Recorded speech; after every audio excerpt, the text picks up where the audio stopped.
ان آیات کی طرف کہ جن کے بارے میں یہ کہا جاتا ہے کہ قرآن مجید کی ان آیات سے موسیقی کی حرمت کا بنیادی استدلال اخذ کیا جاتا ہے، اور صحابہ نے، مفسرین نے اسی کو بنیاد بنایا ہے۔ 4 آیات ہیں، اسی ترتیب سے میں آپ کے سامنے رکھتا ہوں جس ترتیب سے موسیقی کی حرمت کی کتابوں میں ان آیات کو پیش کیا گیا ہے۔ پہلی آیت ہے ان میں سے وَمِنَ النَّاسِ مَن يَشْتَرِي لَهْوَ الْحَدِيثِ لِيُضِلَّ عَن سَبِيلِ اللَّهِ بِغَيْرِ علم، ان میں سے کوئی ایک لہو حدیث خریدتا ہے تاکہ لوگوں کو اللہ کے راستے سے علم کے بغیر بھٹکا دے۔ ہم سب سورہ لقمان کی آیت نمبر 6 ہے۔ کوئی بھی کتاب اٹھائیں موسیقی کی حرمت کی، سر عنوان یہ آیت ہے، اور بیان یہ کیا گیا ہے کہ یہاں پر لہو الحدیث کے جو الفاظ ہیں اس سے مراد غنا اور موسیقی۔ اس آیت کو کیسے دیکھتے ہیں؟ اس میں سب سے پہلے تو یہ چیز دیکھیے کہ جو ترکیب استعمال ہوئی ہے عربیت کی روح سے، وہ ترکیب کیا ہے؟ لہو الحدیث، کسی کو وہاں منسوب استعمال کیا گیا ہے۔ لہو الحدیث کو اگر آپ کھول دیں تو یہ ہو گیا اللہو من الحدیث، یعنی لہو کی باتیں۔ باتوں کے بارے میں تو وضاحت کی ضرورت نہیں ہے، لفظ حدیث یہاں باتوں کے معنی میں استعمال ہوا ہے۔ اب آ جائیے لفظ لہو پر۔ لہو عربی زبان کا کوئی اجنبی لفظ نہیں ہے، عربی زبان میں یہ لفظ بہت استعمال ہوتا ہے، اور آپ کوئی لغت اٹھا لیں اس کے معنی وہ بیان کر دیں گے۔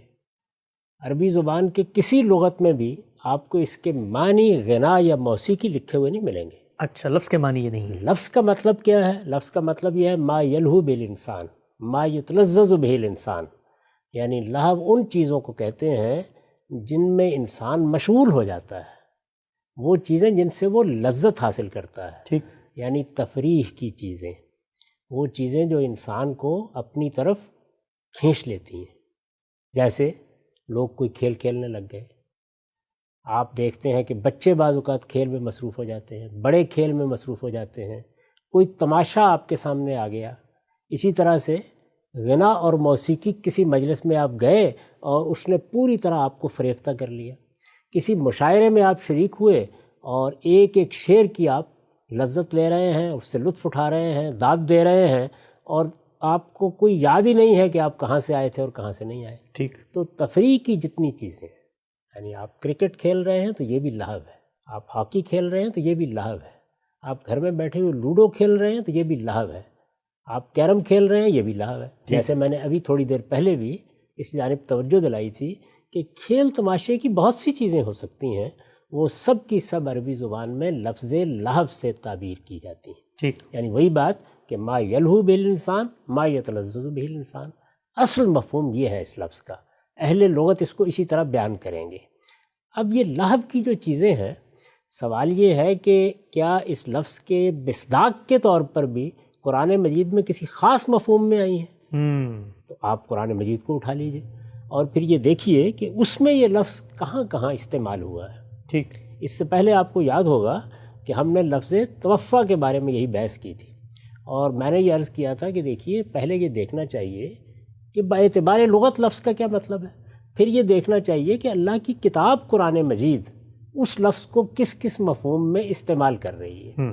تو یہ لفظ یعنی لفظ لہو قرآن مجید میں اگر آپ استقصاء کریں تو 10 مقامات پر آیا ہے۔ اچھا، 10 کے 10 مقامات میں میں شاہ عبد القادر کا ترجمہ آپ کے سامنے رکھ دیتا ہوں، ٹھیک، اور آپ پھر دیکھ لیجئے کہ کسی ایک مقام پر بھی، کسی ایک جگہ پر بھی انہوں نے اس کا ترجمہ موسیقی کیا ہے۔ یعنی آپ قرآن مجید میں ایک لفظ دیکھتے ہیں اور یہ کہتے ہیں کہ اس سے یہ مراد ہے، کوئی چیز اس کا مصداق تو ہو سکتی ہے۔ جیسے میں نے عرض کیا کہ میں آپ کو دیکھ کر یہ کہتا ہوں کہ بھئی یہ آپ کس لہو و لہب میں الجھے ہوئے ہیں، ٹھیک، اور اس وقت آپ شطرنج کھیل رہے ہیں، کوئی بھی کام ہو سکتا ہے۔ میں کہتا ہوں شطرنج کھیل رہے ہیں، ٹھیک، تو ظاہر ہے اس وقت میں نے شطرنج پر اس لفظ کا استعمال کیا۔ میں آپ کو دیکھتا ہوں کہ آپ بیٹھے ہوئے کیرم کھیل رہے ہیں، تو میں آپ سے یہ کہتا ہوں کس لہو و لہب میں الجھے ہوئے ہیں، تو کیرم پر اطلاق، تو ظاہر ہے کہ اس کا اطلاق کیرم پر ہوگا۔ یعنی خود لفظ میں کوئی ایسی چیز نہیں ہے کہ یہ لفظ غنا کے معنی میں ہے، یہ بولا جائے تو اس سے مراد موسیقی ہوتی ہے، یہ لفظ موسیقی یا غنا ہی کے لیے استعمال ہوتا ہے، اس طرح کی کوئی چیز نہیں۔ ٹھیک۔